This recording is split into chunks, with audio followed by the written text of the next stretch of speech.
Good evening, good evening, good evening, and welcome to Couch Conversations with the Doctors, where health is wealth. What night is it tonight? It is Monday night, and it's time for Couch Conversations with the Doctors. So, as always, we're going to go around and introduce our esteemed panel guests that we have here with us on this Monday, December 1st, which is World AIDS Day. Starting with the man who says that I threatened him to be here on Mondays, but he is always here and on time unless he's vacation, and that's our very own Dr. James Miller. Dr. Miller? Good evening, everyone. My name is Dr. James Miller. I am a retired internist. I retired in 2019 after having a practice for about 41 years, I believe. Even though I don't do clinical medicine in terms of what I do every day, I'm still interested in doing as much as I can to heal the community. And we do need a lot of healing.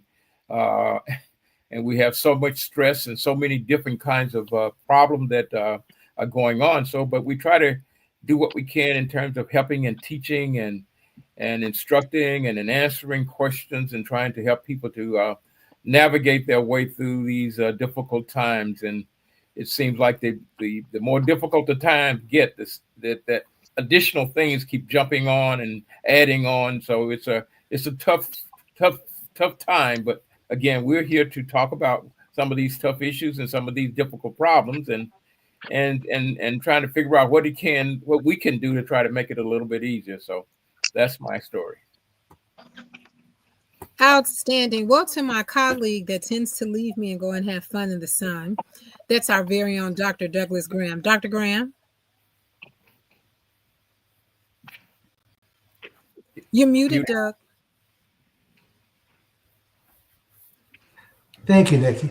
I was just going to say that I'm where it's warm, but not nearly as hot as the Bears running game. I'm a retired physician. I spent 30 years working in the western suburbs like Dr. Miller. And after that, I joined the congressman in his office. And it really opened my eyes to public health and public service. It's really an honor to be here, included on this panel. And I'm going to do my best to answer your questions as best I can. Outstanding. And to that doctor that's known as Dr. 100, that's our very own Dr. Maya Green. Dr. Green. Good evening, everybody. Thank you, Nikki and Congressman, for hosting it. I'm excited about the topic tonight. It's a topic close, near, and dear to my heart. I'm glad to share it with and learn from community.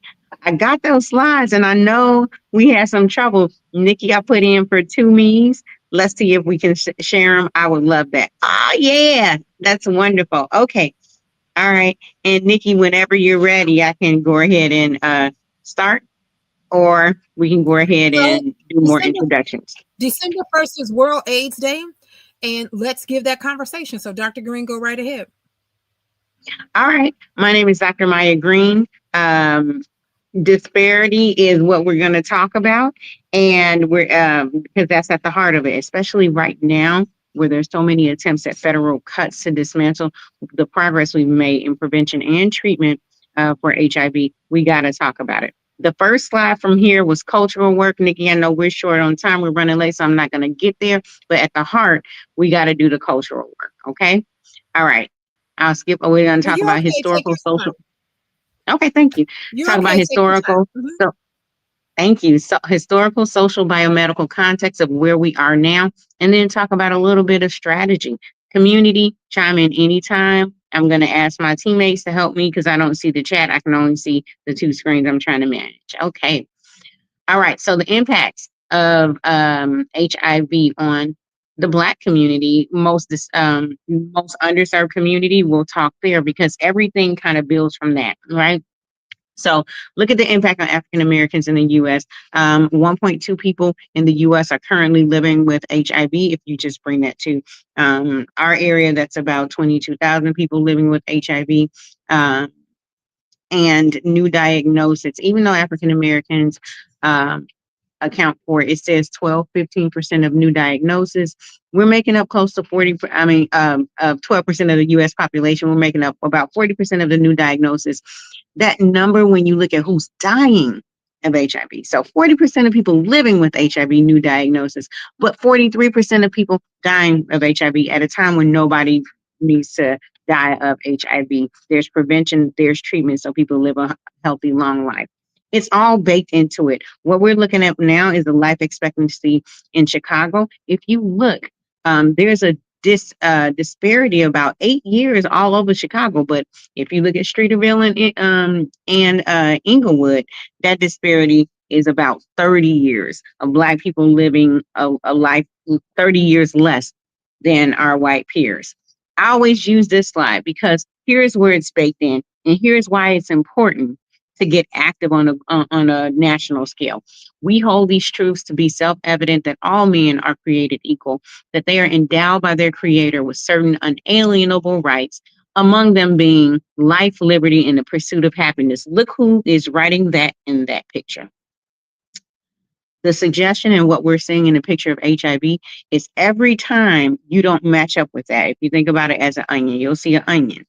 Every layer, whether you're white, male, declared Christian, declared heterosexual, affluent, all those are layers that actually build protection, get you closer to what we're seeing in this picture. And in my community, all men are created equal with unalienable rights, life, liberty, and the pursuit of happiness. They said what they said, but that's just who they was talking about right there in that picture, right?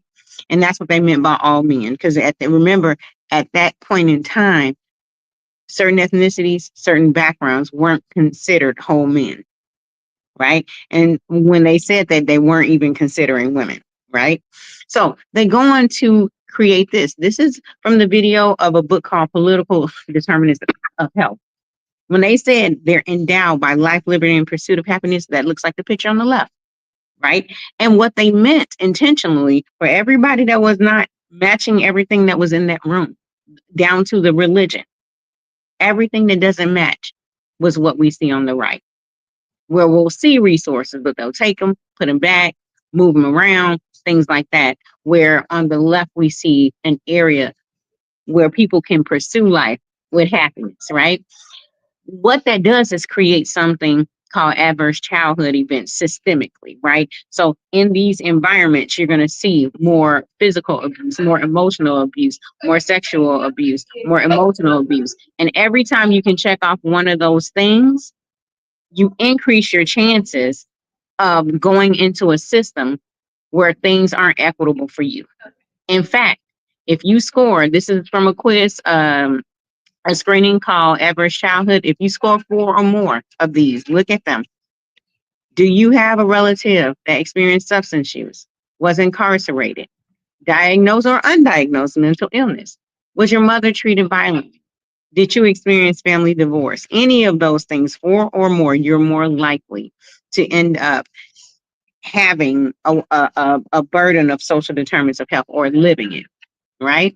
So when we unpack the onion and we say, hey, we're going to talk about World AIDS Day. HIV specialty is one of the things that I offer patients. I'm a family medicine doctor, so I see everybody. But if you look, that's only 20% of your health outcome. Nikki, you call me?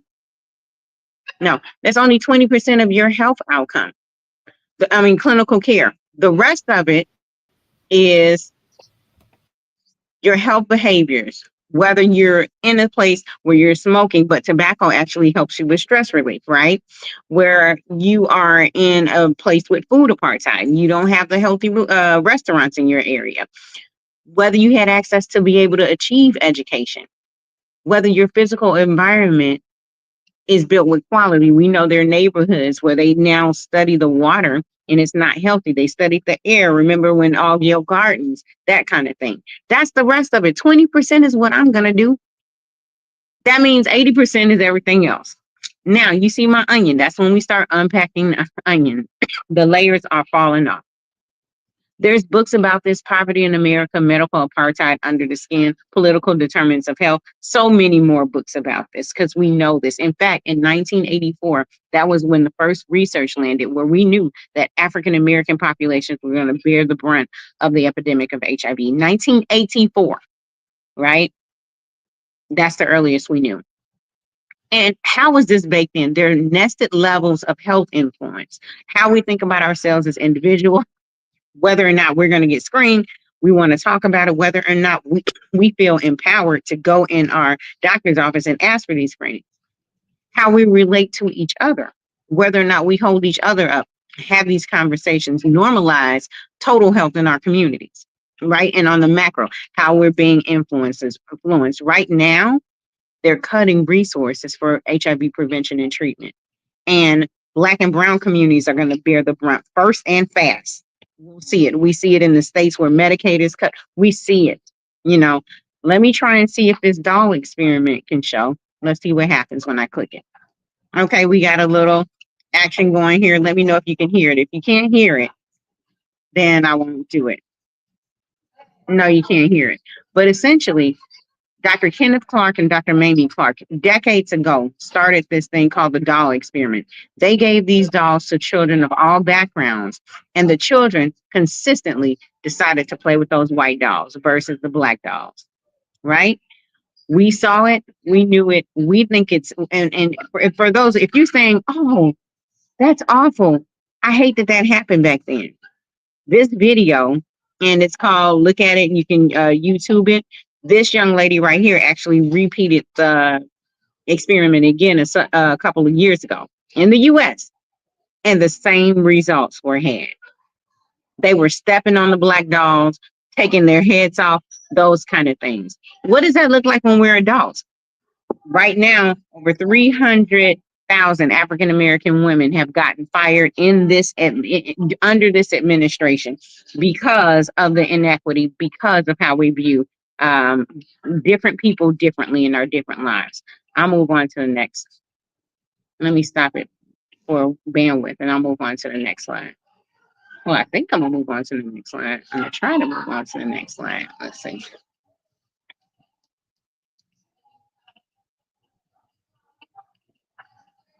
Okay, and what does that mean when we have that self-hate?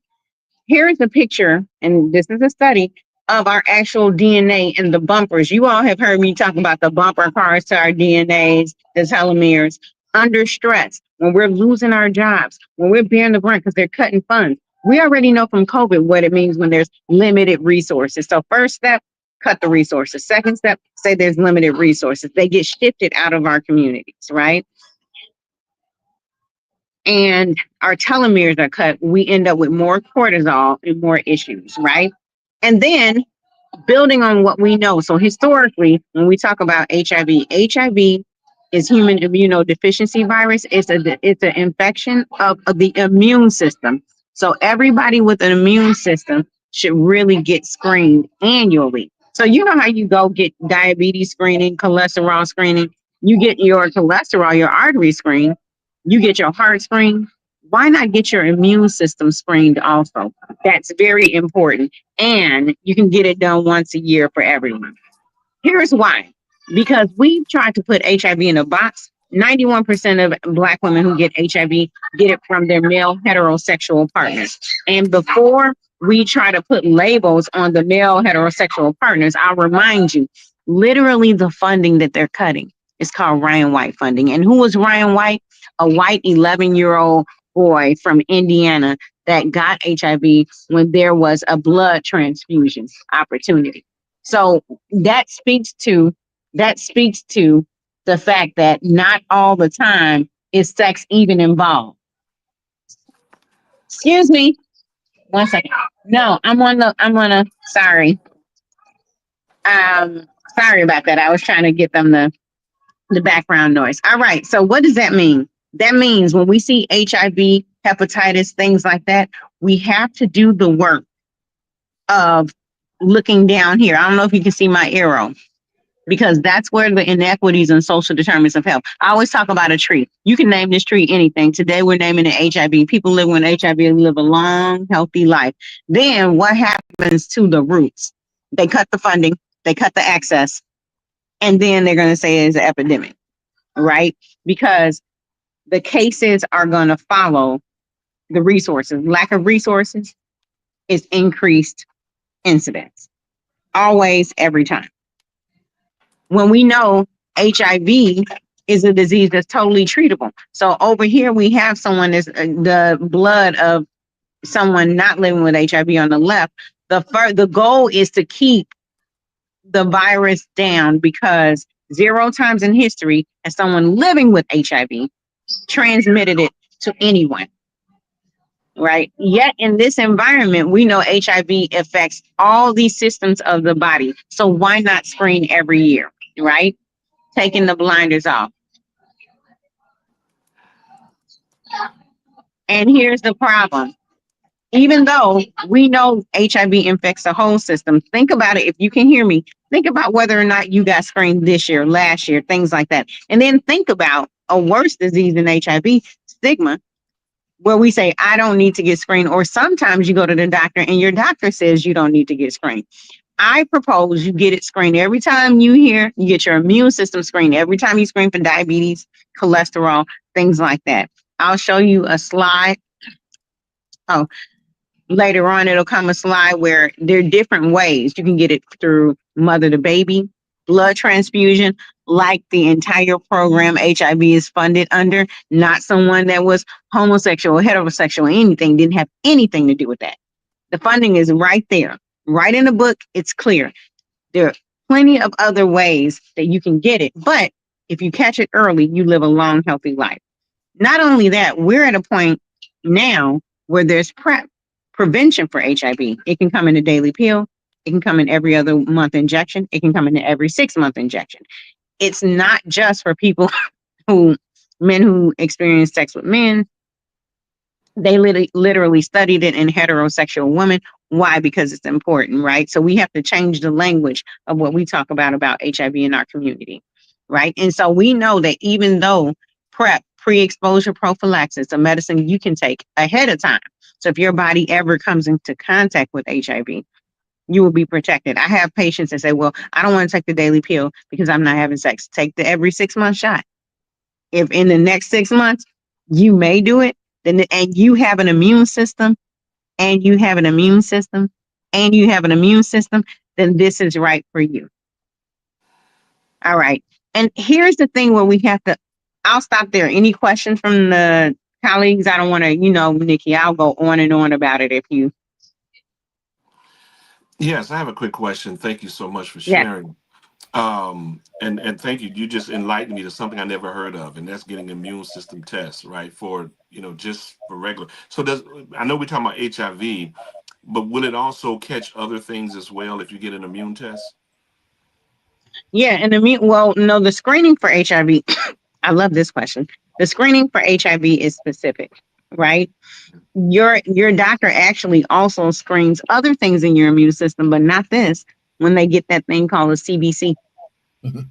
Like we're looking at it. The CBC is made up of components of your blood cells that come in and defend your body. Your immune system's purpose is to defend your body. I'll tell you a little story, right? If I am the immune system and something comes in, if I scratch you, you're going to get swelling because the immune system is going to say, there's something in my body. It's not pesticide. I can't see. I think that's you. Pesticide. It is somebody I don't know. So I'm going to swell up the immune system. Your body soldiers is going to check it out, right? And then that immune system then deals with it. It kicks butt. It takes names. And you've heard me say that before. But when I was thinking in my nerd time this year, I said, and Dr. Doug, you're going to love this. After the immune system kicks butt and takes names, it goes and tells his auntie, because in the community, the auntie is always sitting on the porch. They'll tell you.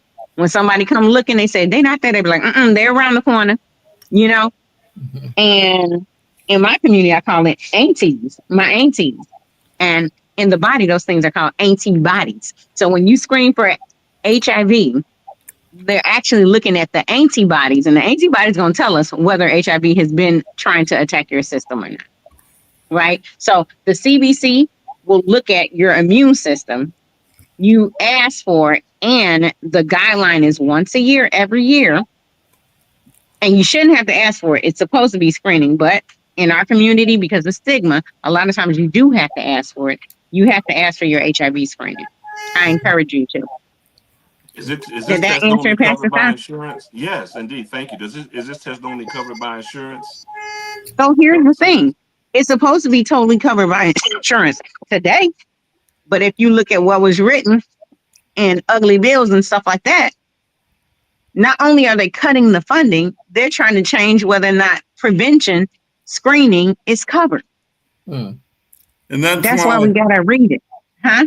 and that's why advocacy is so important as a part of the cure or as a part of the treatment. And of course, I'm delighted that I managed to get here before the end of the hour. I just got off the plane, but I started my day with a meeting with the president of the University of Illinois Systems. And, want to acknowledge the tremendous work that they have done. But I also want to mention work that was done by three guys that we used to call the Three Musketeers, who contributed so much to where we are today.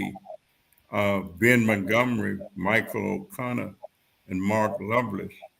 Now, both Michael is still with us. Ben and Mark have moved on, and they're in another world. But we call them the Three Musketeers of HIV, AIDS advocacy, and treatment.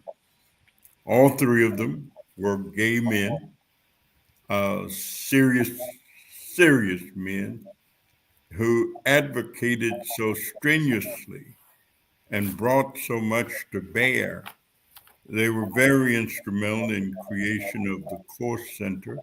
And I don't want to miss them because Ruth Rothstein, John Stroger, Henry Crown, and the development of the Course Center did so much to bring us to this point where we can praise those who spent countless hours working on the issue, where we got it to the point of where we are now.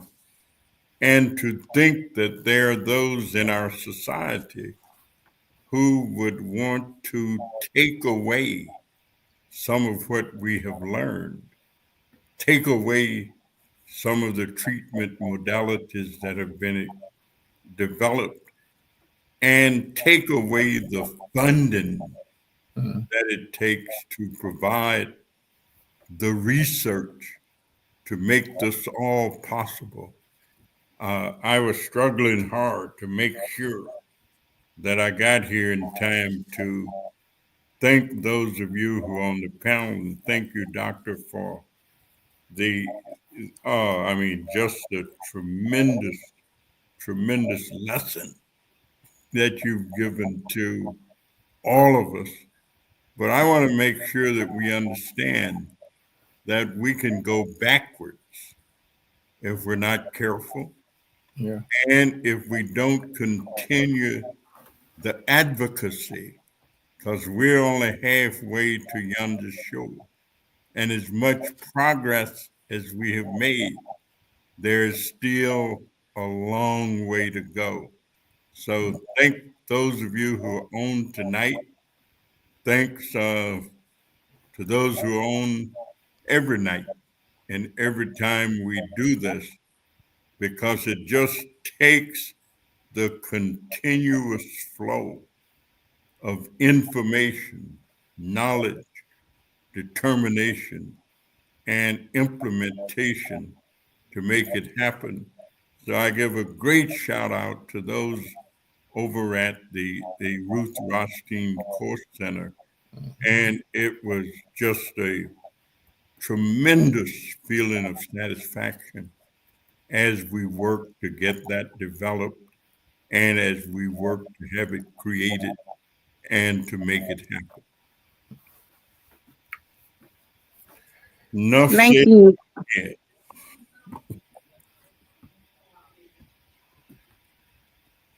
Thank you, Congressman. I just want to say, too, the general message is in the epidemic.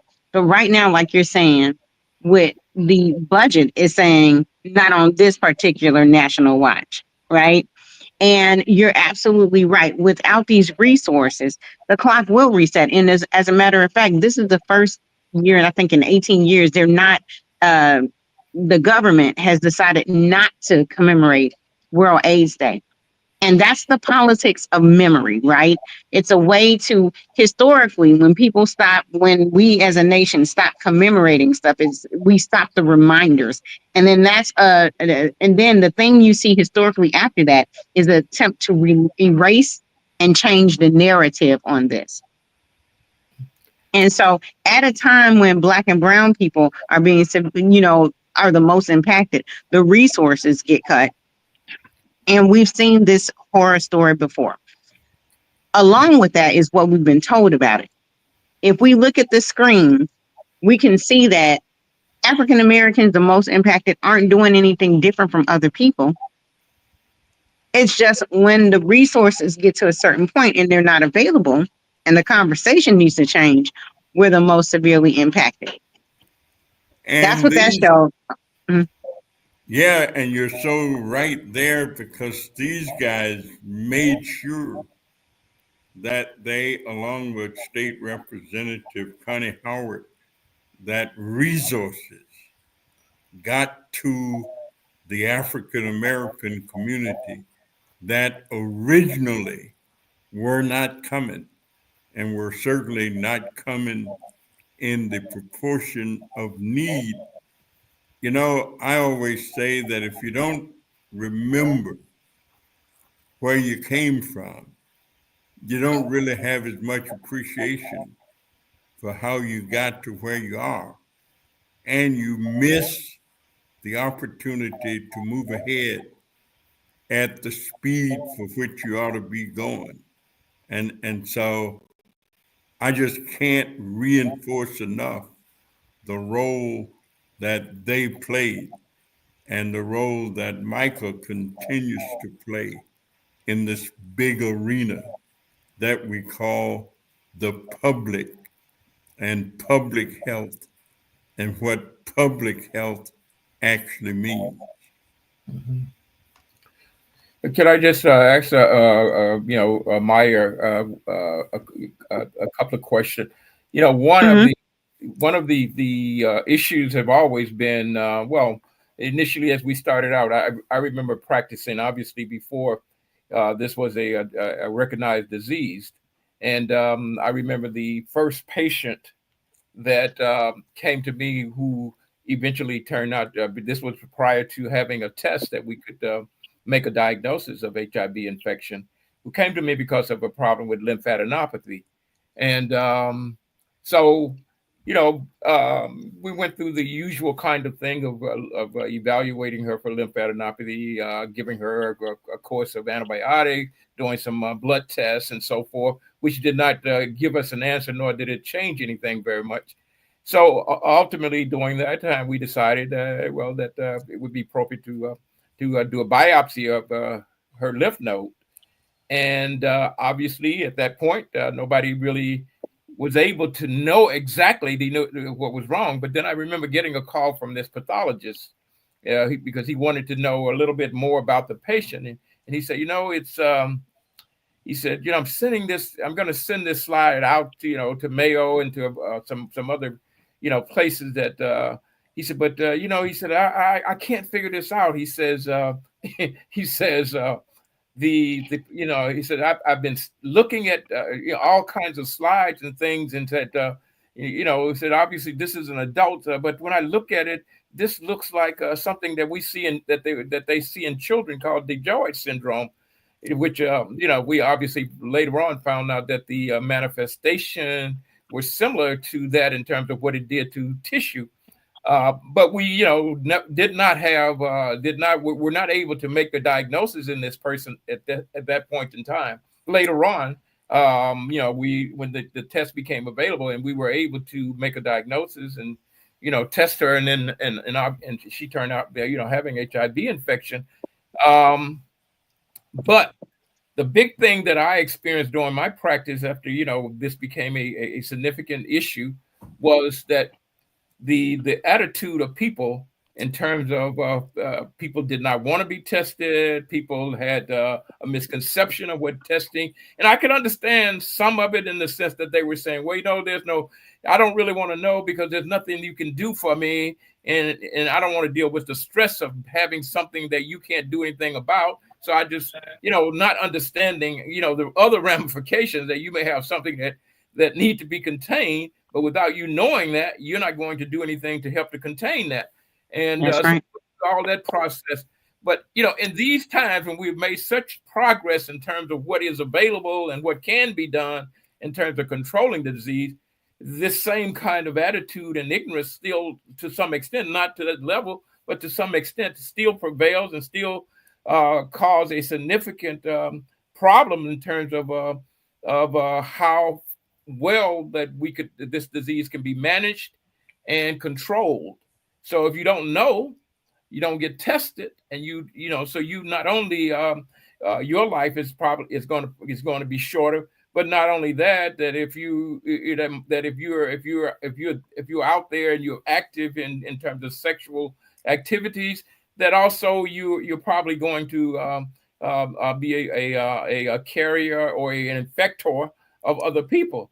And so, but I'm saying, I think that as we sort of look at it, it's the stigmata and all the other issues that surround it is almost as bad as the disease. And at this point in time, of what can be done with a lot of people that is not done. And I understand that, as Dr. Meyer was saying in here, the amount of resources that is needed to help to get this information, to help to change things. If folks could understand that, okay, I might, this is something that even, if I have cancer, do I not get treated, even though it could be a devastating disease that can certainly shorten my life?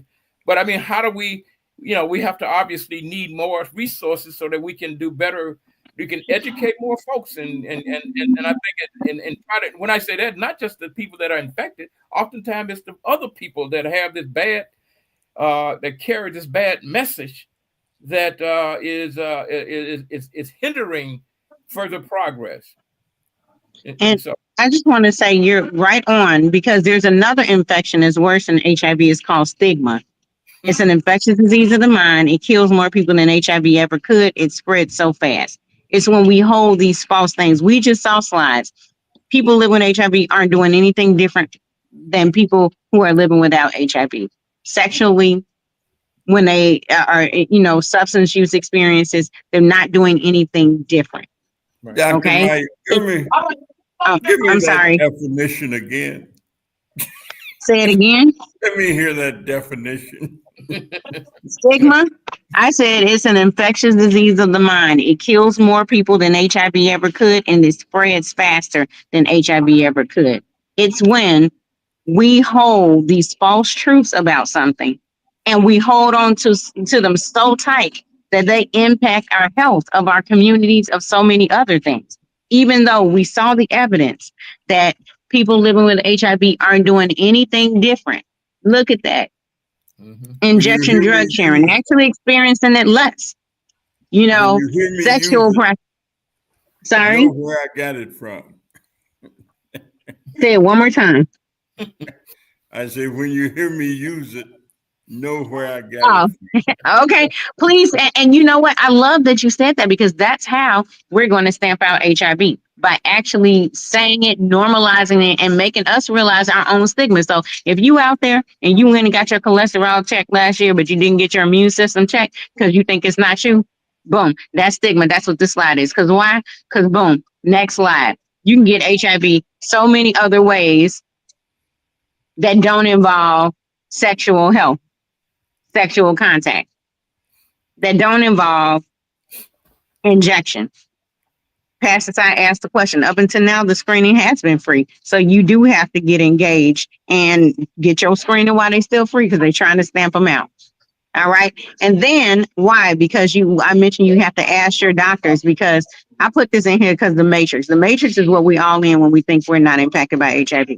They got you in the matrix because it impacts your immune system. Right? This slide is in 2012. They declared. I'm sorry, 2023. They said PrEP can be free, but you got to be decided to be quote high risk. Then PrEP grew here, but not amongst African Americans, not amongst the people bearing the brunt. We already established that. PrEP coverage, prevention. I'm talking. It's available. We're not using it. And so many other things. I know we got to wrap up, and I have this next group coming in, but we have to do the cultural work because we still have a resource, and that's us having these conversations and normalizing them. We have to do. And that's how we're going to stamp out HIV, protect our tribe. I always talk about that and get active about it. We always say you have to get active or politics is going to do you. Right now, we got an example of politics trying to do us. So you do have to advocate, and don't wait for some other agency or myself to advocate. You call, you advocate, get involved now. I'll stop there because I have the next group that I have to hop off. Thank you. Thank you so much. Thank you.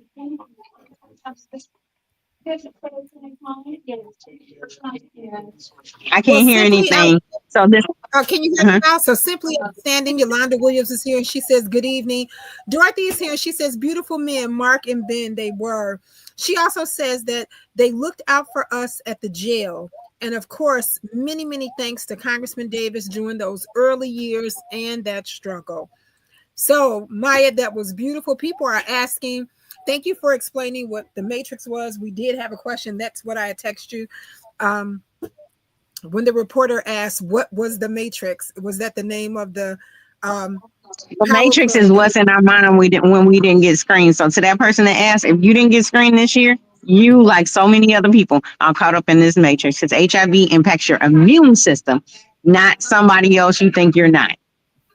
But that'll be mine until next Monday, Nikki. Sorry. I have to go. Thank you so much. Thank you. Thank you. Thank you. Thank you. Well, as she said, it is time for our Until Next Mondays. So we'll start with you, Doug. Until next Monday. Yeah, so Nikki, this is a particularly sad thing for me because I began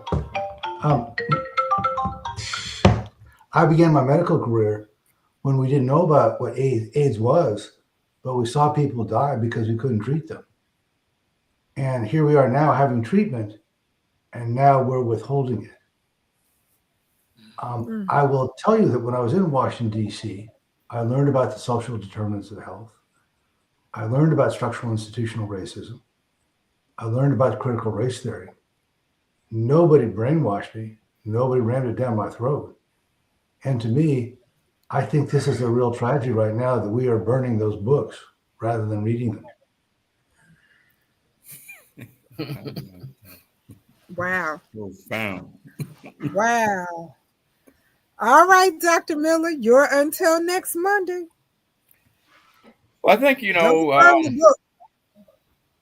I tried to get, we have to begin to, there is medication available, but we also have to we got to begin to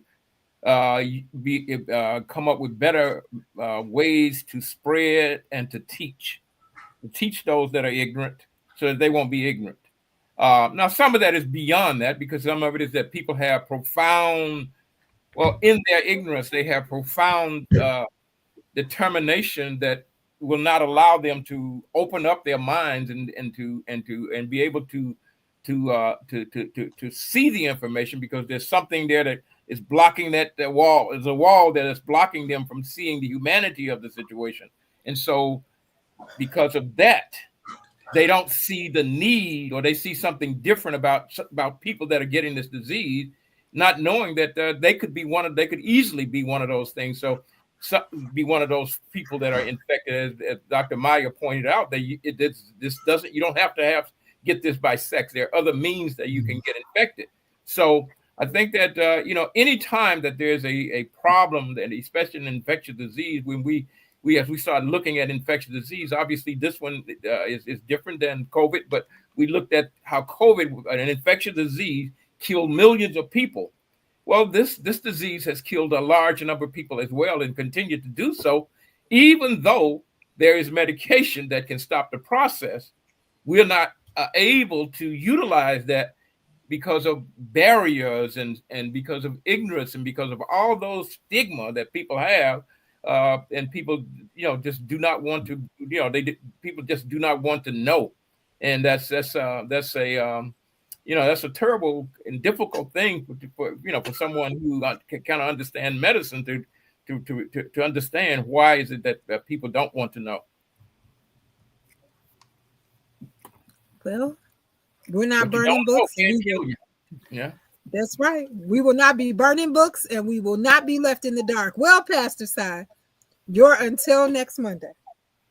First of all, I want to say thank you, Congressman Davis, even for having this platform. I think it's really wonderful and beautiful that we have this concerning people's health. And thank you, Dr. Maya. I know she's gone, but even that was a grand wealth of information, even for me. And I will be an advocate to pass on to those in my circle the importance of getting your immune system tested. Never heard of that before in terms of just in terms of as not only the HIV, but in overall health. And so, but also it speaks to the fact, and the Congressman alluded to it a little bit, this issue about health justice, right, and being advocates for health. It's very immoral, and I want to be very clear. It's very immoral, it's very criminal, and it's very diabolical that there is treatment and cure available, and because of policy and interference, that is being kept from those who could really use it. And that's definitely immoral. I think to one of the highest degrees, because even as we're speaking about HIV, what about cancer, things and other things, right? And which if science and medicine has provided a treatment and a cure, then it is evil in my eyes as a pastor to prevent that which can help people be healed, and by policy and for whatever other reasons. So to next Monday, I want to say, as Dr. Meyer was talking, I'll leave you to next Monday to always remember Psalm 103 speaks about God's healing in two phases. One is his God who forgives all our iniquities, and that means God who can heal the spirit. And then it goes on to say God who can heal us of all of our diseases, which speaks to the healing of the body. And I would encourage everyone to be concerned and to do all they can to pursue that which heals the spirit as well as heals the body. Thank you so much for this opportunity. Outstanding, outstanding. Well, Congressman, as always, take us home. Well, until next Monday, we just finished Thanksgiving. And so we give thanks for this Monday. And we also give thanks that we have such a profound, activated, engaged group who come with us on Mondays to have this discussion. And I think of the comprehensiveness of it and how important it is. I was really thinking of how impactful our faith institutions have been, because even then, we used to go out on Sundays and we had a little grant one time, and we would buy up the kitchen, whatever it was, and everybody who would stay for the seminars would get a free dinner, or they just get an opportunity to eat dinner. And of course, some of the best cooking comes on a Sunday afternoon when people do it at church. They sometimes used to do it and bring it to church. But we did that with Sharita Logan and a group that she had at the time called Sankofa. And we had wonderful experiences with serious adults, mature adults. They weren't all children, because children don't always be in those kind of settings and in those environments. Certainly not as much as they should. So let me tell you, I've just had a great day. I mean, I've been in the airport half the day, flights changing and all those other things. But it started with a bang, ended with a bang. Thank you all so much. And until next Monday, let me just say thanks for being the Thanksgiving to a lot of people who benefit from what you give them each and every Monday. Thank you so much. Have a great night. And until then, we'll see you next Monday. All All right. right. Good night, Thank everybody. Take care.